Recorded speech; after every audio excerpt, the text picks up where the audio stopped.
Hi friends, जय जगन्नाथ। ये bag packing कर रेडी हो आम जाऊँ मो माँ घर को। सो 2 वर्ष पर जाऊँ। खुशीटा बहुत बहुत बहुत लगुच। सो साथ जीवेनि मो मामा आसी मामा सहित मुझे। सो ये बस रे पलि आसलु। ट्रेन टिकट टिके ये होता तो से ट्रेन टिकट मिल ना दशहरा। सो से बस रे पलि आसलु। सार छाड़ी भी पलैले। तो ये मु राति 3टार ही जहाँ टिके टिके वीडियो करनी। सो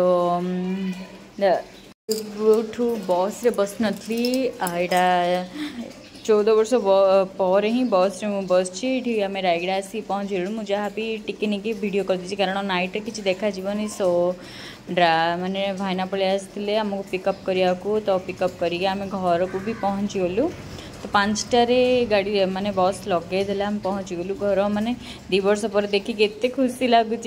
डुगु भी बहुत एंजॉय कर घरे। सो यहाँ पूरा पेंडिंग वीडियोस जाक वीडियो भल लगे निहाती लाइक